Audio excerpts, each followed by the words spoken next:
अक्टूबर के बीजेपी में शामिल होने की संभावना है। अगर वो बीजेपी अभी भी संभावना है तो इसमें बीजेपी में आते हैं तो आपका शीर्षक रह सकता है, कितना प्रभावित होगा? मैं उनको शुभकामनाएं देता हूं। मेरा तो उनने बहुत सहयोग भी किया है और हमारे रिश्ते बड़े अच्छे हैं। जीवन में वो नया कदम उठा रहे हैं और आगे के लिए मैं बधाई देता हूं। एक इवेंट था हैदराबाद के अंदर, उसमें हरियाणा के लिए कई खुशखबरियां 2 दिन के अंदर हम स्टेट के लिए ला पाए। हिसार एयरपोर्ट की फंक्शनैलिटी के लिए, मैनेजमेंट के लिए हमारा सहयोगी एयरपोर्ट अथॉरिटी ऑफ इंडिया बनेगा। उसका एग्रीमेंट कल सुबह साइन भी हुआ और अब जल्द उनकी टीम भी फरवरी के अंदर यहाँ डिप्लॉय हो जाएगी, जो आगे सारी टेक्निकलिटीज को देखेंगे भी और फंक्शनिंग को मिड मार्च तक कंप्लीट कर लेंगे। हिसार को दिल्ली, हिसार अहमदाबाद, अहमदाबाद जयपुर, हिसार दिल्ली, जिससे राजस्थान के लोगों की कनेक्टिविटी भी हम बेहतर कर पाएंगे। इस कनेक्शन का एक प्रपोजल दिया है। हफ्ते में 2 दिन दिल्ली हिसार मनाली, जो बुंतर एयरपोर्ट है, दिल्ली हिसार शिमला, दिल्ली हिसार धर्मशाला, हफ्ते में 2 बार इन तीनों डेस्टिनेशन पे कनेक्टिविटी हमने प्रस्तावित करी है।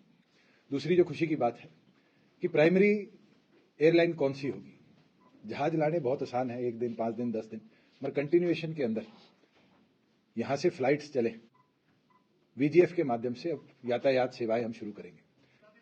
हमारे बीच में हेली हब नॉर्थ इंडिया का सबसे बड़ा द्वारका एक्सप्रेसवे के बिल्कुल ऊपर, ग्लोबल सिटी से 2 किलोमीटर दूर गुड़गांव में बनेगा, एनएच के बिल्कुल साथ, जिससे केवल मात्र गुड़गांव या आसपास की 1 घंटे की फ्लाइट नहीं, हेलीकॉप्टर के माध्यम से जितने हमारे श्राइन बोर्ड्स हैं, चाहे वो सालासर धाम हो, मेहंदीपुर बालाजी धाम हो, खाटू श्याम जी हो, या नॉर्थ में उत्तराखंड के और हिमाचल के जो हमारे धाम है, उसकी कनेक्टिविटी हम करवाने का कार्य करेंगे। प्लस हेली टैक्सी के तौर पर भी कमर्शियल पॉइंट ऑफ व्यू से वो एक एपिसेंटर पूरे नॉर्थ इंडिया का बनने का काम करेगा। जहां जहां देश में एयरपोर्ट बने हैं, इनिशियल महीना 1.5 महीना वो टीदिंग इश्यूज होते हैं, लोगों को टिकट बुक करना नहीं आता, लोगों को धीरे धीरे समझ आता है कि कैसे ट्रैवल करना है। मगर जो हमने रूट्स लिए हैं, उन रूट्स पर जैसे शिमला है, आम नागरिक भी हिसार ही नहीं, आसपास के एरिया से 3 दिन के लिए छुट्टी बनाने तो जाता है, मनाली है 3 दिन तो जाता है। अगर हर तीसरे दिन जहाज उतरेगा तो लोगों के लिए एक टूरिस्ट पॉइंट ऑफ व्यू से भी बड़ी फायदा होगा कि उसको संसाधन नहीं ले जाने पड़ेंगे।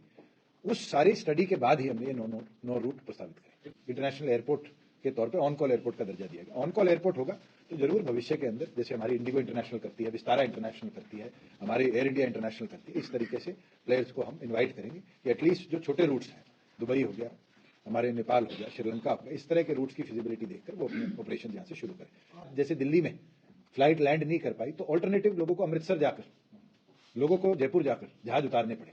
हमारे पास ये एडवांटेज है कि दिल्ली में इस तरह की कभी व्यवस्था भविष्य में होती है जहां लैंडिंग प्रॉब्लम्स के कारण वहां पर जहाज नहीं उतर पाएगा, तो ऑल्टरनेटिव के तौर पे 25 किलोमीटर की उड़ान में सबसे पास अगर कोई हवाई अड्डा होगा तो हिसार का होगा। सबसे अच्छा ऑल्टरनेटिव अगर दिल्ली एयरपोर्ट का कोई होगा तो हिसार हवाई अड्डा। आप कभी एशिया का नक्शा देखेंगे तो कनेक्टिविटी के लिए आज लोगों को या तो कार्गो सिंगापुर जाकर चेंज करना पड़ता है या दुबई जाकर करना पड़ता है, और उसके बाद भी 8-9 घंटे की एशिया कनेक्टिविटी है। हमारी एडवांटेज है जियोग्राफिकली कि हम यहाँ से 6 घंटे के अंदर प्रत्येक कोने में एशिया के कार्गो को पहुंचा पाए। आप इसका श्रेय किसे देना चाहेंगे? मैं आपको देना चाहूंगा, मैं आपको दूंगा, क्योंकि आप लोग पूछते रहते हो तो मैं करता रहता हूं। महत्वपूर्ण प्रोजेक्ट्स में थोड़े से कड़े डिसीजन लेने भी पड़ते हैं। दिल्ली एयरपोर्ट का विस्तारीकरण जब हुआ था, नए रनवे का निर्माण हुआ था, तो केंद्र सरकार ने 5 गांव को रिलोकेट किया था। हमने किसी सिटीजन को तो उसके मकान से अलग नहीं किया। एक सड़क थी, उस सड़क को जरूर रीअलाइन किया है, समय लगा उनको, बीच में भी हमने पैसेज दिया। जब वो पैसेज रनवे के बीच में आ गया और काम में बाधा बढ़ने लग गया तो हमें बंद करना पड़ा।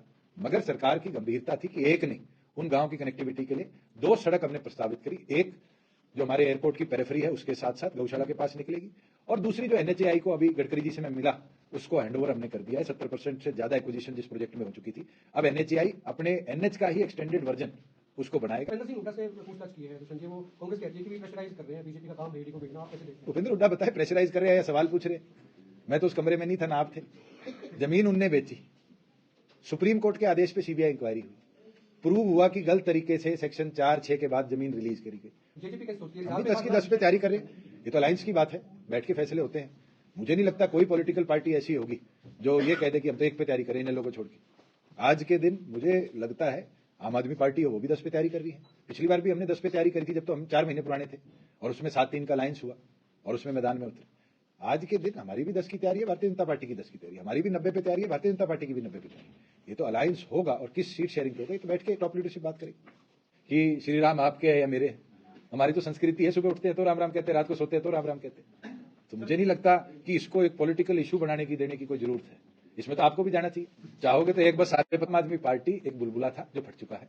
पंजाब के बाद एक हवा चली थी कि पता नहीं आम आदमी पार्टी में क्या बदलाव हरियाणा में आए। बहुत से एक्स-एमएलए एक दो हमारे भी गए थे और हफ्ते बाद वापस आ गए थे। बहुत से एक्स-एमपीज गए, पूर्व मंत्री गए, वो भी अब भाज लिए। जनता ग्रुप जिसमें यात्रा निकल रहा है, कांग्रेस की यात्रा निकल रही है, तो उसको कैसे देखती है जेजेपी? आप कैसे देखते हैं? देखिए, कांग्रेस की फूट खुल के सामने आ गई। एक चीज तो साफ होगी, जो कांग्रेस प्रदेश में राज बनाने की बात करती थी, आज वो दो फाड़ तो खुल गए।